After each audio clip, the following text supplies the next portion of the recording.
So negative 7 minus the other diagonal product, negative 12. Minus a negative means you're actually going to add, so the number here is 5. All right, everybody remember that? It's okay? Okay. All right, and then it says use your answer to number 1 to find the linear form for a to the 4th. Now, since the only one I'm asking you for is a to the 4th, it's probably easiest to use our answer to number 1 how?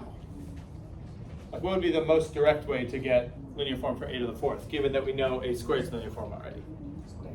A squared squared, right? A to the 4th is a squared squared, so we're going to take the linear form for a squared, 4a plus 5i, and square that, which means we're multiplying 4a plus 5i times another version of 4a plus 5i. Right? So it's basically like FOIL here, right? First term would be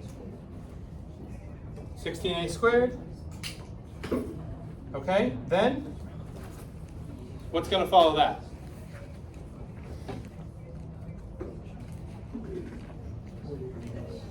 (40ai). Okay, it's 20 ai here. Now, actually, it's 20 ai here and 20 ia here. And normally you don't have commutative property, right? If this was like A, B, and BA, you can't combine those. But since it's with the identity matrix, A times I and I times A are both equal to A. So in the middle, the simplest form for the middle is just 40A. Okay, so 40A goes here. All right, and then the last term? What follows the 40A? 25I, because it's really 25I squared. But when you multiply I by another I, you just get I back. I is like the matrix version of 1, right? 1 squared is still 1. I squared is still I. Okay? Now, this doesn't count as linear form because linear form, you're only allowed to have the original matrix and the identity matrix, and we have an A squared in here. So what do we do with that? What goes in the place of this A squared? 4a plus 5i. So we take 16 times 4a plus 5i. We're going to distribute that 16 and then add on 40 more a and 25i. Right? And if we distribute this, we get 64a plus 80i plus these two extra terms, 40a and 25i. Gives us a final answer of how many a's? 104. And how many i's? 105. That's your linear form for a to the 4th. Constant times a plus constant times I. Is everybody okay with doing something like that? Like, that's reflective of something you might have to do on the quiz on Friday. Is that okay? Yeah. And you're always going to start out with linear form for a squared. And then once you have linear form for a squared, you can get linear form for anything else from that one. You okay there? Questions? Yeah, no? Okay. All right, so let's talk about determinants then. Okay, so some basic stuff. Like I said, most of this you're probably going to be like, I remember doing this even if it's been a while. There might be a couple things where you're like, oh, okay, I don't remember that. I better write that down. Okay? Determinant of a matrix is a numerical value only associated with square matrices. So you can only ask for the determinant of a square matrix. Okay, 2 by 2, 3 by 3. You can't say what's the determinant of this 2 by 4 matrix. Okay, there's no answer to that.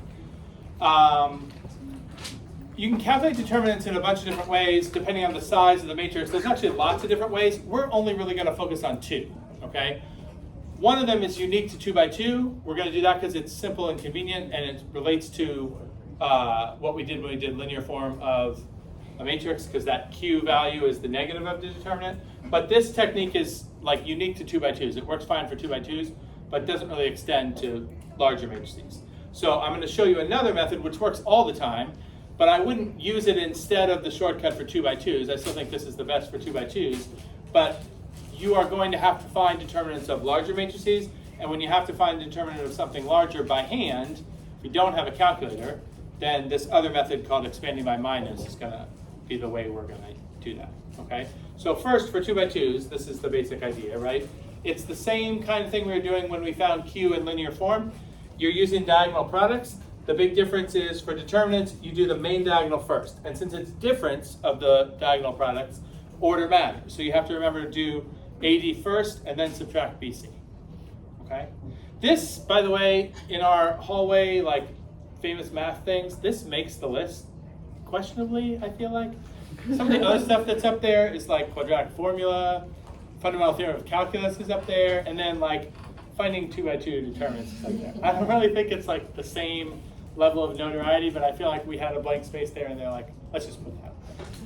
Okay, but it is, at least in RM halls, it's famous. Okay. Let's look at a few 2x2 examples. So here are 3 2x2 matrices. We'll find determinant of each of these. This matrix A, 6, -4, 3, -1. If you do the 2 diagonal products in the right order and subtract, what are you going to get for determinant of A there? 6, -6, minus a -12, so you're adding 12, right? People make sign errors with this stuff all the time, okay? Because of the minus in the formula. And then if you only have one negative sign in the diagonal product, then that product is negative, but you're subtracting a negative. So it's very common to make sign errors. Double check yourself when you see negative signs in the matrix that you're using the right number of negatives. But yeah, that's determinant of 6. What about determinant of B? 8, 4, 6, 3. What are your 2 diagonal products? They're both 24, so the determinant is 0, okay? Do you remember if a matrix has a determinant of 0, there's a term for that? We might have mentioned this like a week ago when we were talking about matrices. What do you call it? Singular, yeah, that's right. Do you know what the term refers to? Like, why is a matrix that has a determinant of 0 called a singular matrix? What is the singular idea about it? It relates to something we're going to talk about tomorrow. Do you know? No inverse. Right, okay. If you are trying to find the inverse of a matrix, one of the things you have to do first is find its determinant, because when you find the inverse, part of what's involved there is you have to multiply by a scalar that's 1 over the determinant. So if your determinant is 0, that scalar 1 over 0 doesn't exist, and then you can't find the inverse. Okay? So any matrix that has a determinant of 0 does not have an inverse. We'll talk more about what's the significance of inverses tomorrow, but that's where the term singular comes from. Okay? Now, matrix C I created by its scalar multiplication on matrix A. I took all the elements in matrix A, multiplied them by -3, and got these entries. If you do the determinant on this, when you do that main diagonal product, you get -54, right? -18 times 3. And then you're going to subtract a -108. So if it's -54 plus 108, you end up with what for the determinant value? What's -54 plus 108? That's going to be positive 54, right? Now, do you notice the original determinant was 6? I created matrix C by putting a -3 in for all, like I multiplied all the entries by -3, but the determinant did not come out to -3 times the original determinant, which would have given us -18. But there is a connection between what we got, 54, and the fact that the new matrix is -3 times the old matrix. Can you make sense out of why it should make sense that we get 54 from 6 instead of -18? Like, what's the relationship between this 54 and this 6, given that all these entries are -3 times these entries? Anna? Right, okay, and so -3 squared is 9. 9 is the factor that is leading to this from the original of 6, right? Why would it be 9? Why does it make sense that the determinant is going to be 9 times greater? -3 squared. Why are we squaring -3 though? Can you see why would it make sense that we're using -3 squared? If all the entries have a -3 in them, you see when you do the products, like this has a -3 and this has a -3 in it. So when you do the product, you multiplied the original numbers that were there times -3 squared, right? There was a -3 in this one and a -3 in this one, right? So that's going to lead to a property. If you take any square matrix that has a determinant and you put a scalar in front of it, and then you want to find the determinant of the new matrix, there is a connection. It's not always going to be squaring. That's specific to something that's going on here. but there is a connection between the scalar you use and what the new determinant is going to be. I'm going to bring that back in a little bit after we do some more stuff. Okay? All right. What I want to do next is talk about how do you find determinants for matrices that are bigger than 2 by 2. And we're going to do this with a 3 by 3 example. I'm going to show you how this works with a generic 3 by 3 and explain the idea, and then we'll do a practice one with an actual case, okay? First of all, this goes back to notation that I showed you on the first lesson, but that was like a couple weeks ago now, it seems like. Do you understand what these subgroups are? This is not like 11, 12, 13, right? What do these mean? Like, what is this 12? Or a thing that looks like 12? Strands? First row, second column. Right, okay, so the subscripts are the row and the column for each element, okay? So what I'm going to show you is, for any matrix that's bigger than 2 by 2, if you want to find its determinant, you can do this thing called expanding by minors, okay? And I'm going to show you how that works. And you probably learned this, maybe like 3 years ago, okay? Your AAF self learned this. What the idea here is, you can choose any row or column, okay? And that's important. There's some strategy to what row or column would you want to choose if you have to do this by hand. I'm going to show you how this works using the first row. But keep in mind, when I do the first row, that's not the only way you could do this. You could pick any row or any column. You do have to settle on one specific row or one specific column. But it doesn't always have to be the first row, even though that's a commonly chosen one, okay? All right, here's the setup, okay? To find the determinant, you take each element in the row or column you're choosing. So since I'm using the first row, I have A11 here, A12 here, and A13 there, okay? The next piece, do you notice all the elements are getting multiplied by 2 more things? The first one is a power of -1, okay? Now, if you raise -1 to integer powers, that only ever comes out to one of 2 different things. What is -1 to an integer power going to be equal to? Either 1 or -1, okay? So basically what this part is doing is deciding on whether, if you multiply by 1, you're not changing this thing at all. And if you multiply by -1, you're just changing the sign of this thing. Okay, so all this second piece does here in each case is decide, should you leave that number alone, or do you need to use the negative of that number, the opposite sign, okay? And what happens is, the number you raise -1 to is the sum of the index values, the row and the column number, okay? So if you add up the row and the column and it adds up to an even number, like 1 and 1, or 1 and 3, when you raise -1 to an even power, it becomes 1, so that means those numbers get left alone, they don't change. But if you add up the row and column like 1 and 2, and it goes to an odd number, -1 to an odd number is -1. So that means you're going to change the sign of the middle number. So if I'm using the top row, I use the number that appears in the first spot, the opposite of the number that appears in the second spot, and then I keep the last number, okay? But that is specific to row 1, right? If I was using row 2, for example, 2 and 1 is 3, 2 and 3 is 5, these numbers would have their signs changed, and the middle number, 2 plus 2 is 4, that's the one that would get left alone. Does that make sense? Okay, now I'll show you something else. If you don't like the -1 to a power, when I first learned this, nobody showed me that -1 to a power. Now I kind of do like that, but the way I learned this the first time was, you can think of like a sign map that looks like this. And this pattern would continue. I said this method works for any size square matrix, right? So this is the 3 by 3 version of the map. If it was 4 by 4, the same pattern happens. It's like a checkerboard pattern, right?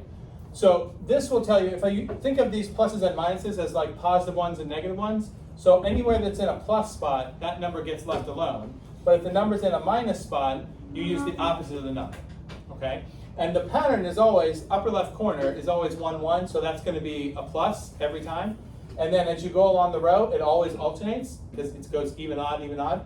So it alternates that way. On the next row, it alternates the opposite way. So since you started on plus here, you start on minus here. And you can build this map for whatever size you need.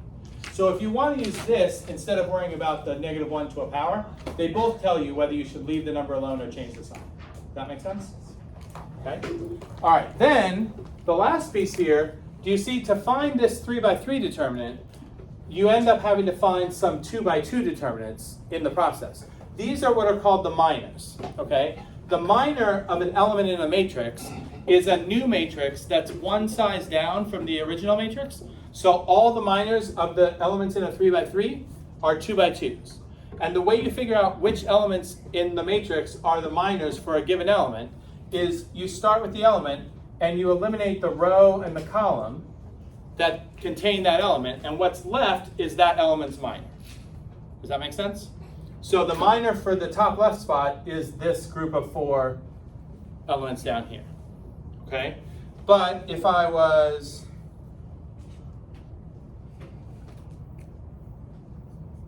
wanted to look at the second element,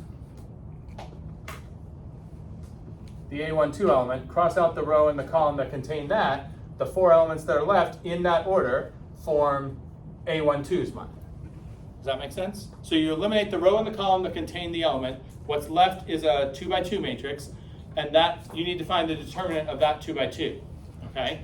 And then the way to find the overall determinant is you take each element in the row or column you chose, times positive or negative 1, depending on where the element was, times the determinant of that element's minor. So you multiply 3 things together: the element itself, the positive or negative 1, and the determinant of the minor of that element. You do that for all the terms in the row or column that you chose, add them all up, and that's your overall determinant. Okay, does that make sense? Now, first I'll ask 2 questions. First, does this sound familiar with something you've done in another context? Yeah. Cross products. Yeah. Do you guys remember, like, if you have, let me do it the way you guys would have seen it before. So if you cross in vectors, like 2, 3, negative 1 with 1, 4, 5. Okay. Is the way you guys learn to do this setting up like a 3x3 matrix where you have I, J, K on the top row, and then the first vector is in the second row, so you have like 2, 3, 1 here, and the second vector is the last row, and you're doing kind of what I'm doing here, like you do I times this determinant. Do you remember doing that? And do you remember when you do this, the J always gets its sign changed? That's because the J is in a negative spot. Okay? So this cross product process is exactly an application of this idea of finding determinants. Okay? And when you're doing it for vectors, it's just convenient to always choose the top row, because when you do that, you'll find like the I part first. You'll get all of the stuff related to I first, and then the J stuff, and then the K stuff. But if you have a matrix with all numbers in it, then you're not restricted to choosing the top row every time. Like, you actually don't have to do that by choosing the top row. It's just that if you don't choose the top row, you're going to have like some of the I stuff in one part and some of the I stuff in another part, and you're going to have to combine at the end, right? But if we have all 9 entries here are numbers, and I'm saying you don't have to choose the top row, you can choose any row or column, do you see why strategically it might be better to choose a certain row or a certain column? Like if you're looking at the matrix, what would indicate to you, oh, I want to choose this row or column, it's going to be easier for me than that row or column? What would be present in the matrix that would make it easier to choose a specific row or a specific column? Zeros. Zeros in the matrix. Because remember, you're multiplying the entry by the determinant of the minor. So if the entry is 0, do you see why that's useful? Then you don't care what this is, right? So every time you see a 0, you can skip finding that element's minor, right? You don't need it because you're going to multiply by 0 anyway. So the more zeros you have, the less work you have to do. So if you have a row or column that has a 0 in it, the more zeros you have, the less work you have to do. And if we extend that all the way out, if you have a matrix that has a whole row or a whole column of zeros, what is the determinant going to have to be in that matrix? 0. It's going to be a singular matrix, okay? But the more zeros, the less work you have to do, okay? So let's try. I wrote some more stuff down here, but I think I've said all of this already now. Let me make sure. Yeah, we already said all that. Okay, so let's try this one, okay? So here's an example where I probably would not choose the first row, because what's a better option than the first row in this case? Second row would be good, and what's equally as good as second row? Third column. Okay, so let's try something here. Let me have like Maria's row to the door. You guys do row 2, okay? And Maggie's row to the windows. You guys do the same determinant, but use column 3, okay? okay? And both sides should get the same answer, but your work towards the answer is going to be different, okay? Let's see if you can set it up the way I just showed you. Row 2 for those people on that side, column 3 for the people on this side, okay?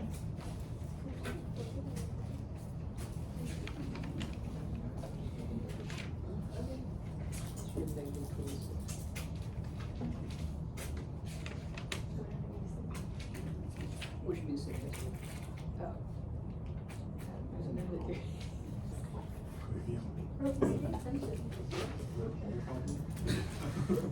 Why isn't this? Because it intersects at, so you have the line at x equals 2, right? Yeah. So in polar, that's not at the origin, so you're not radiating outward from 0 to 4. Instead, you're filling it in the, like, a certain radius outward that's there at x equals 2 to the r equals 2. 35. So if x equals 2, then r cosine theta equals 2, right? Yeah. So then r equals 2 over cosine. That's what we're doing. So, It's like a function in terms of theta. so 2 over cosine theta to what? Yes. All right, does anybody have a number yet?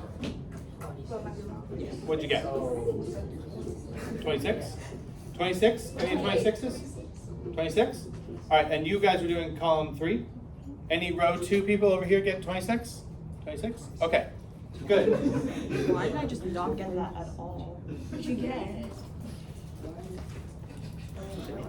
All right, if you want to check your work, I have it on the slide here. If you did row 2, this is what you should get, right? 1 and 4, we don't care about this 0. 1, is that in a spot where you're going to keep the sign or change it? Change it, right? That's row 2, column 1. So that's -1 times 1's minor, which would be 6, -3, 2, -2, right? And what's the determinant of that? -12, it's going to be +6. So -12 plus 6 would be -6. So -1 times -6. And then the 4 is in a leave it or change it spot. Leave it, so the 4 stays. And 4's minor would be 2, -3, 3, -2. Determinant of that is -4 plus 9, 5, right? So if you do that, -1 times -6 gives you 6. 4 times 5 gets you 20. 6 and 20 is the 26. Okay? Now, if you did column 3, you're going to get the 26, but you will not have gotten the 6 and the 20. Your products are going to be different, right? Column 3, we use the -3. Does that sign change or stay? Stays. So -3, and its minor is 1, 4, 3, 2. Determinant of that is 2 minus 12, -10, right? And then we skip the 0. Who cares about that? -2, do we keep the sign or change it? Change it. We start keep it. You keep it, right? It's row 3, column 3. So it's even power, right, of -1. So the -2 stays, and its minor would be 2, 6, 1, 4. Determinant of that is 8 minus 6, that's 2. Okay? So you're going to get -3 times -10, 30, minus 2 times 2, 4. 30 minus 4 is also 26. Okay? Make sense? If you're somebody who's like, I'm going to do first row no matter what, okay. It'll take you more work, but you should still get the 26. But more work is more chance for a simple arithmetic mistake, right? Which these are very prone to. It's real easy to make I mean, for you, arithmetic the errors. colors, we'll just kind of flip my head around. Right? Everybody okay with this process? All right, I want to show you one more example of doing this with a matrix where not all the values are known. So this time, there's a 3 by 3 matrix with this unknown element that happens twice. Top left corner and bottom right corner is some value x that we don't know. And the question is, what value would that x have to be? Value or values, there could be more than one, that would make the matrix singular. Now, what again does singular mean? Determinant is 0. So do you see the strategy here? You're going to set up an expression for the determinant. Since you don't know all the elements, we don't know what the determinant is. It's going to be a function of x, right? So set up an expression for the determinant, set that equal to 0, and then we're just going to solve that equation, okay? What would be a good row or column to choose here? Third row makes use of that 0, right? Or second column would also, right? Those would be better choices than anything else. can you see what I did here? Which row or column did I use? I'm using row 3, right? You see where I'm doing that? This -1 is that -1. The 0, who cares about that? And then the x in the last spot, first of all, is that x's sign going to change or no? No, raised to an even power here, right? So it's x, and x's minor is this set of 4 elements, x, 2, 3, 1, right? And the determinant of that is x minus 6. We fine with that? Determinant of this is 4 minus 9. So we're going to get -1 times -5 plus x times x minus 6. We add all that together, we get x squared minus 6x plus 5. We fine with that? And that represents the determinant. If it's singular, the determinant is supposed to be equal to 0. So we solve that. That one factors, right? Into x minus 5, x minus 1. So the values of x that would make this come out would be 5 and 1. Everybody good there? Okay. Last thing. I want to talk about 2 properties that determinants have. And these might be things that you didn't talk about before. I don't know how much detail you went into matrix determinant properties when you saw this the first time around. But I'm going to show you 2 properties that you should know but might not have seen before. Okay? Let me take this first. A and B are just, I'm going to show you an example of this property first, and then we'll write down what the property is. So A and B are these 2 matrices. I'm going to look at the products of these 2 in both directions, A, B, and BA. Remember we said matrix multiplication not commutative in general? So if I do A times B, I can do it. I will get a 2 by 2 matrix. But when I do B times A, which can also be done, right, they're compatible, but B times A is going to give me a different matrix. And that would make sense because if I do this, I'm going to use this matrix as rows and that one's columns. But if I do this, it switches and I use the rows over here and the columns over here.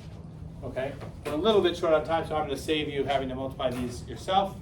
AB comes out to this. You can just trust me. Or not, if you don't want to. This is what we're going with, though. And BA is different, right? BA is also 2 by 2, but it comes out to this instead. Okay? Now, what I want to do is look at the determinants of all 4 of these matrices. Okay? So this, I will have you do. What's the determinant of A? I think I've even put this one up on the slides. I think we've used that example. Matrix, right? That one's 6. What's matrix B's determinant? 2. Okay. Now, what's the determinant of matrix AB? That's going to be 140 minus 128. That would be 12. Okay. And then BA's determinant is negative 180 minus a negative, so plus, that is 192. So negative 180 plus 192 gets you 12. Okay, what do you notice? AB and BA, although they are different matrices, they have the same determinant. Can you see anything that might suggest itself as being true from here? Like, why do you think both of those came out to, not only did they come out the same, but they came out to 12 specifically? What does that have to do with the original determinants?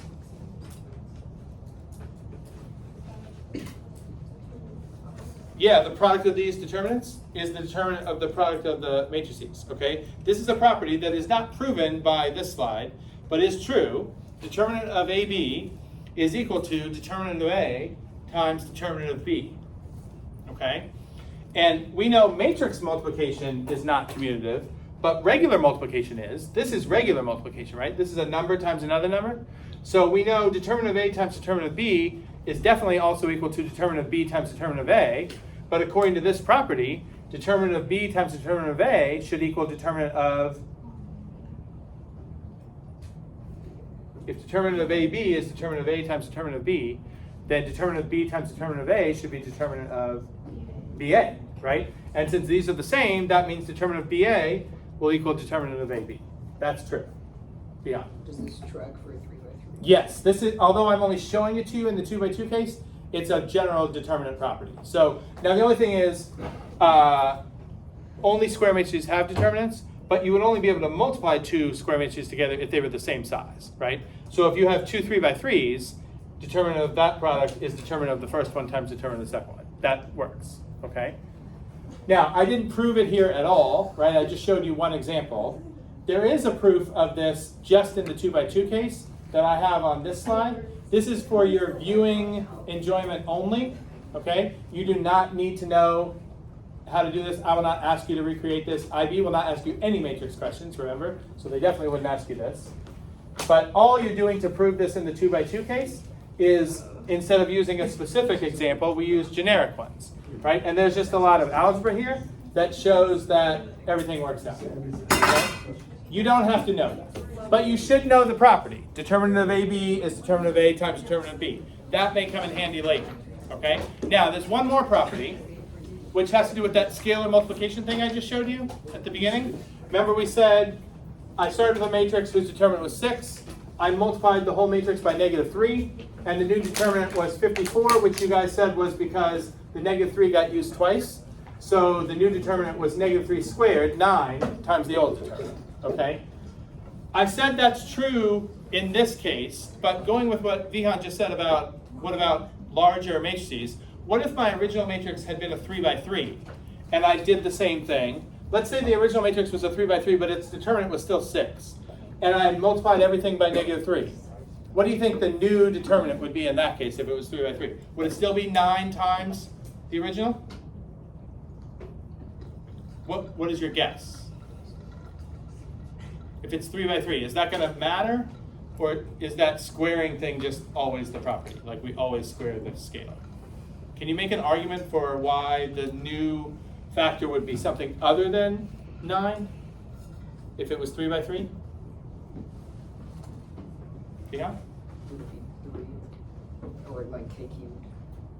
Yeah, so the -3 comes out 3 times, right? So -3 times -3 times -3, -27 times the original. Yes, okay? That's what happens, okay?